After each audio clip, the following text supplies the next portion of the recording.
La unidad número 3, 3.0, identificación de la problemática de los recursos naturales. Tenemos este pequeño imagen que se dice árbol de problemas, el cual nos va a servir como punto de partida de lo que vamos a ver en la unidad, aunque no todos los puntos. Tenemos que el conflicto por el uso y manejo de los recursos hídricos es el punto principal. De ahí se va a derivar los conflictos de la sobreutilización en el uso de la tierra, la contaminación de las fuentes hídricas, la baja regulación hídrica, ¿sí? Y los recursos en algunos puntos durante el periodo de sequía, prácticas culturales que afectan la sostenibilidad de la cuenca, baja gobernabilidad en los asuntos ambientales, alto porcentaje de población con necesidades básicas, ¿sí? Falta de educación ambiental, prácticas inadecuadas en la producción. Todos estos puntos, ¿sí?, recaen en la problemática que podamos tener de nuestros recursos. En este caso, de todas estas partes, un dato o un factor que estudiaremos será el suelo, principalmente. Introducción. La problemática general que se presenta en las cuencas hidrográficas, sobre todo en las zonas altas, la podemos atribuir a las características físico-naturales y en gran medida a su ocupación en forma desordenada, ¿sí?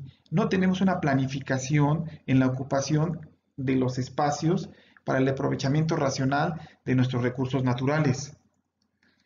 Al no tener, ¿sí?, esa capacidad de ordenarnos en lo que nosotros queremos ver, cómo aprovechar nuestros recursos, ¿sí?, las principales causas de la problemática, ¿sí?, en la mayoría de las cuencas son de orden estructural, las cuales dan lugar a un rápido agotamiento de los recursos y por ende a un bajo nivel de rendimiento.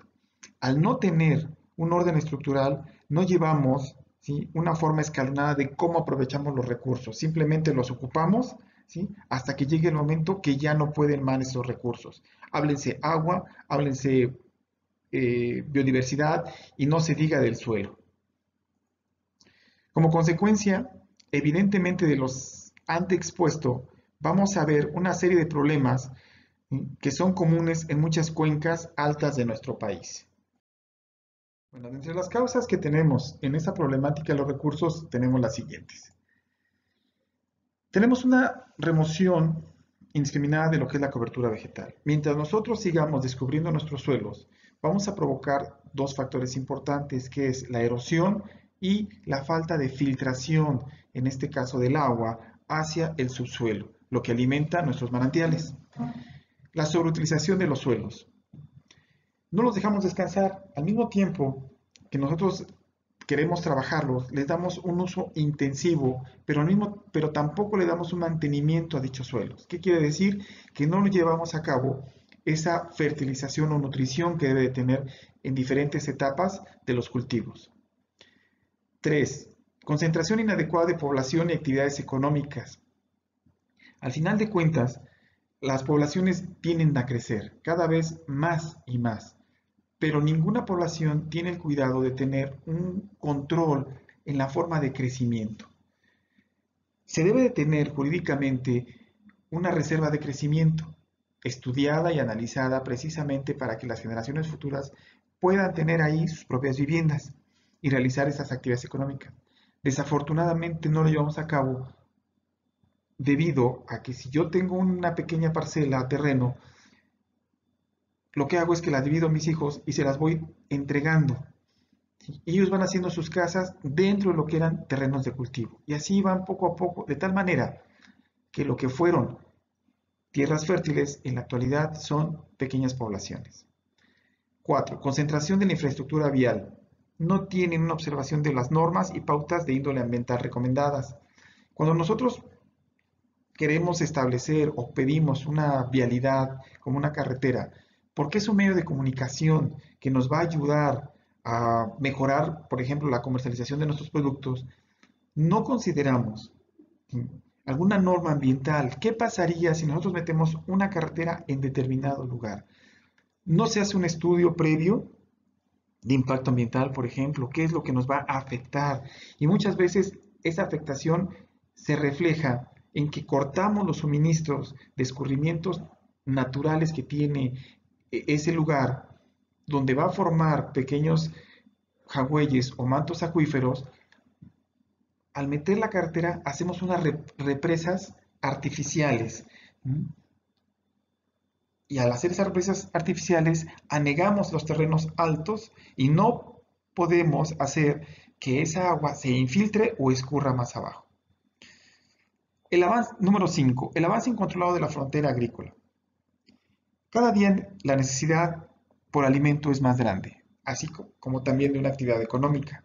Al irle ganando terreno a las zonas montañosas para producir y hacer parcelas, va a producir o va provocando, uno, que abramos la cobertura vegetal, que provocamos erosión, que es un punto importante que vamos a ver en esta unidad. Nos vamos a enfocar mucho en la erosión.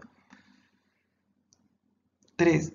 Al quitar toda la vegetación de bosque, también vuelvo al mismo punto, evitamos la infiltración. Ya no va a ser lo mismo la infiltración por cultivos agrícolas que la infiltración por árboles.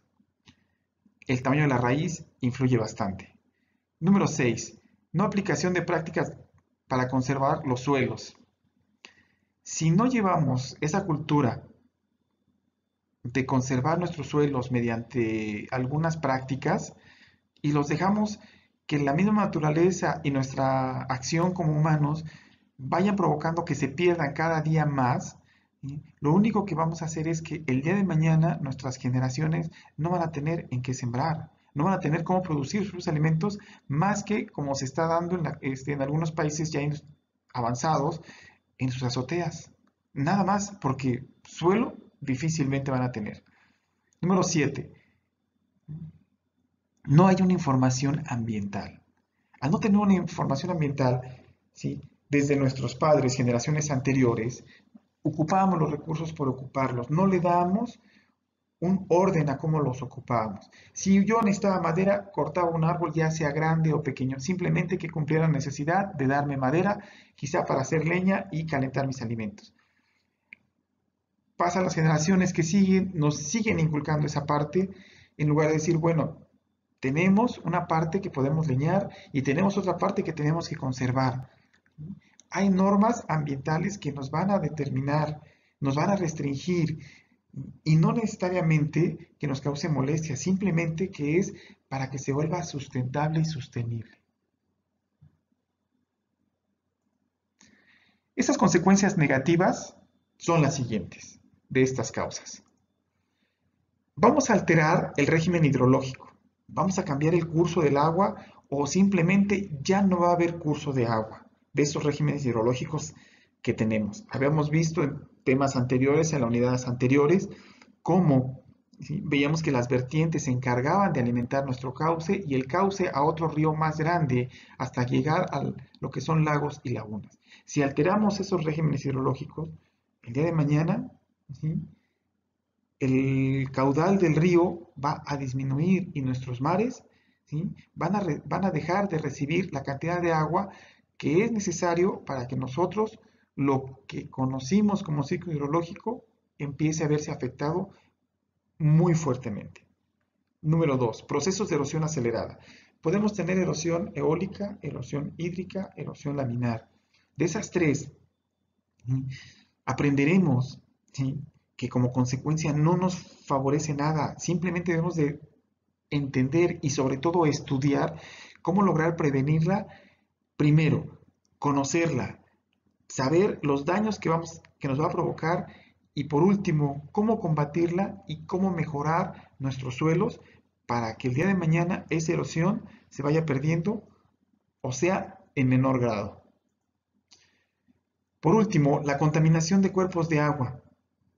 Usamos productos químicos para todo, ¿sí?, en lugar de utilizar otros medios alternativos como controles biológicos. Es más fácil el químico, mucho más sencillo, mucho más fácil, como le quieran llamar. Pero el producto químico no nada más queda ahí en la planta, sino muchas veces tenemos dos problemas.